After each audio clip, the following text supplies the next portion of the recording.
Hello' good evening. স্বাগতম জনাইছোঁ মোৰ ইউটিউব চেনেললৈ। মই নৱনীতা শইকীয়াই আপোনালোকক আজি দেখাম ছাগলী মাংস বনাই। এয়া ছাগলী মাংস হয় আৰু এইটো হৈছে মোৰ পেকেটৰ যি চিষ্টেমত বনাইছোঁ, পেকেটবিলাকে দেখাইছোঁ। এয়া হৈছে আদা ৰচুন পিছা পেকেট, ধনিয়া, মিট মছলা, জিৰা আৰু পিঁয়াজ 2টা, জলকীয়া 3টা। এতিয়া মই কেৰাহী এয়া পাতিলোঁ, আপোনালোকৰ আগত মই দেখাই আহিছোঁ। মোৰ ভিডিঅ'টো শেষলৈকে চাওক।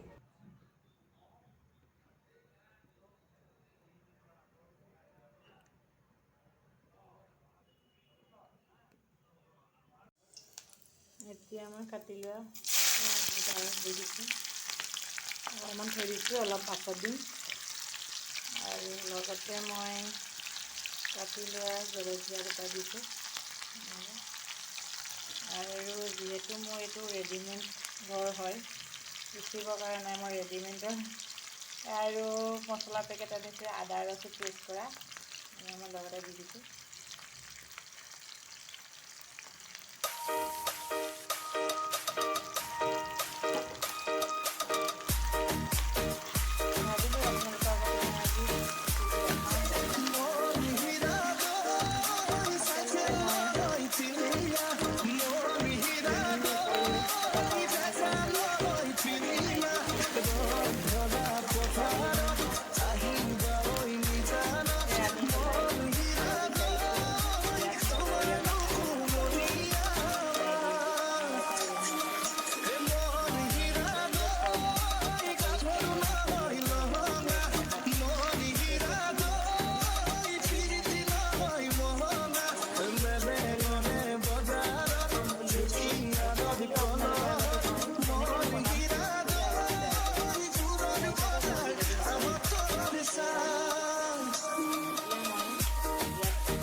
মাংসখিনি এৰাই দিছোঁ।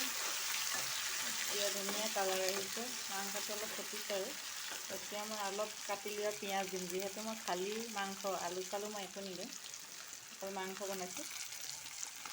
এতিয়া মই পিঁয়াজ কেইডোখৰ দি দিলোঁ। পিঁয়াজ আৰু আচলতে মোৰ ছাগলী মাংসই হ'ব আজি, বেলেগ মোৰ ইয়াত নাই। আৰু এতিয়া মই সোৱাদ অনুসৰি নিমখ অকণমান দিছোঁ।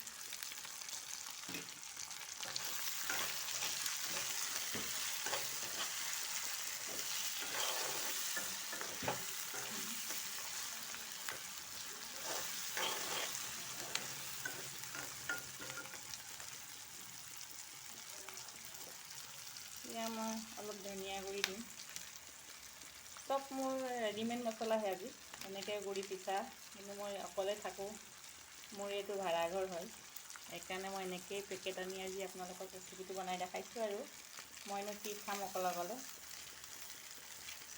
এইটো জিৰা দিলোঁ, জিৰা কম আছিলে, কিন্তু এতিয়া মই অলপ মিট মছলা অকণ দি দিম।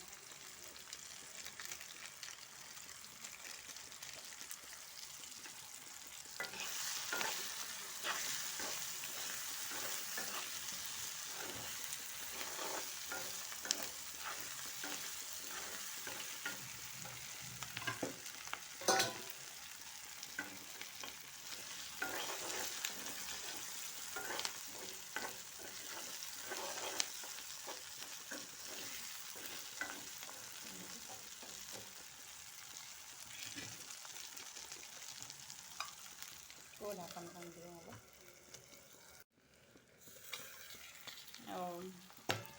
এতিয়া মই আকৌ মাংসখিনি লৰাই দিম। এয়া ধুনীয়াকৈ হৈছে, কিন্তু ছাগলী মাংস সিজিব লাগিব। যিহেতু মই অলপ ইয়াত আৰু অলপ গৰম পানী কৰি দিছোঁ, গৰম পানী মই এড কৰিম। বেছি নিদিওঁ, অলপ দিম পানী দিছোঁ। কিন্তু ৰেড চিলি দিয়া নাই, ৰেড চিলি মোৰ নাই। ৰেড চিলি অলপ কালাৰটো বেলেগ আহিলে, তেতিয়া মোৰ মাংসৰ কালাৰ এনেকুৱা আহিছে। ইয়াত মই আৰু অলপ পানী দিম, অলপ মই সিজিব দিম ঢাকনখন দি। এইটো কিন্তু গৰম পানী অলপ কৰি থৈছিলোঁ, গৰম পানীয়ে দিছোঁ। এতিয়া মই ঢাকনখন আকৌ লগাই দিলোঁ। আকৌ দেখাই আছোঁ, চাই থাকক ভিডিঅ'টো শেষলৈকে। মই এয়া মোৰ মাংস হৈ গ'ল। এতিয়া মই মাংসখিনি কাঢ়ি ৰাখিম। আপোনালোকেও এনেকৈ বনাই খাই চাবচোন, অকল পিঁয়াজ আৰু ছাগলী মাংস মই কেনেকৈ বনাই দেখাইছিলোঁ।